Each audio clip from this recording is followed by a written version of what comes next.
বুধবার ভোর ৫টা নাগাদ মাল ব্লকের নেপুচাপুর মেচ বস্তিতে অবৈধ মদ উদ্ধারে অভিযান চালাতে গিয়ে গ্রামবাসীদের হামলায় মাল এক্সাইজের ডেপুটি এক্সাইজ কালেক্টর সুপ্রকাশ মণ্ডল সহ মোট ৫ জন আধিকারিক আহত হয়েছে। আহতদের চিকিৎসা চলছে মাল সুপার স্পেশালিটি হাসপাতালে। জানা গিয়েছে এদিন ভোরে আবগারি দপ্তরের ৩০ জনের একটি দল নেপুচাপুর মেচ বস্তিতে গিয়েছিল। সেখানে অভিযান চালিয়ে বেশ কিছু অবৈধ মদ নষ্ট করার পাশাপাশি মদ তৈরি করার বিভিন্ন উপকরণ বাজেয়াপ্ত করে নিয়ে আসার সময় গ্রামবাসীরা তাদের ঘেরাও করে ফেলে। পাথর, ইট ও লাঠি সোঁটা নিয়ে তাদের ওপর হামলা চালায়। হামলায় আবগারি দপ্তরের ৫ জন আহত হয়। সেখান থেকে আবগারি দপ্তরের কর্মীরা কোনোভাবে পালিয়ে আসে। বর্তমানে আহতরা সকালেই মাল সুপার স্পেশালিটি হাসপাতালে ভর্তি রয়েছেন।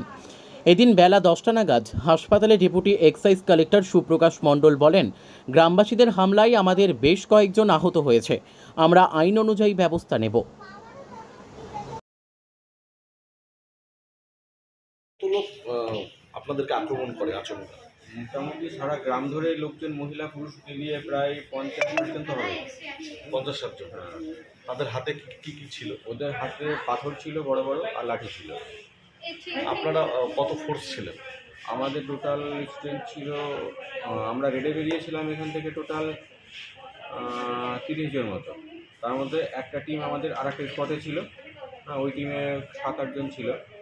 আর বাদ বাকি টিমটা আমরা সারা পাড়া জুড়েই বিভিন্ন স্পটে সব রেড করছিল। এই ঘটনাটা কি রেডটা হয়ে যাওয়ার পরে? না, রেড চলাকালীন রেড চলাকালীন যখন শুরু হয়েছে রেডটা তখনই শুরু করেছে। তার মানে সেরকম কিছু আটক করতে পারেনি? হ্যাঁ, আটক করেছি আমরা, অনেক কিছু আটক করেছি। ওগুলো গাড়িতে রয়েছে, প্রচুর হাড়ি আটক করেছি। এখনও হিসাব নেওয়া হয়নি কতগুলো হাড়ি। জখম কতজন?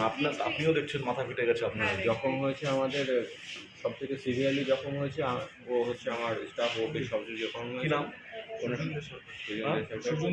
সুজন দে। আর আমার মাথায় একটা সেলাই পড়েছে, আর আমার এই আর একটা ছেলে, ও পিঠে খুব বড় ধরনের এক্সটার্নাল ইনজুরি দেখা যাচ্ছে। ও এক্সরে করতে বলেছেন ডাক্তার। এটা কি ঊর্ধ্বতন মহলকে জানানো হয়েছে? হ্যাঁ, ওনাদের জন্য জানানো হয়েছে এবং থানাতে আমরা এফআইআর করার জন্য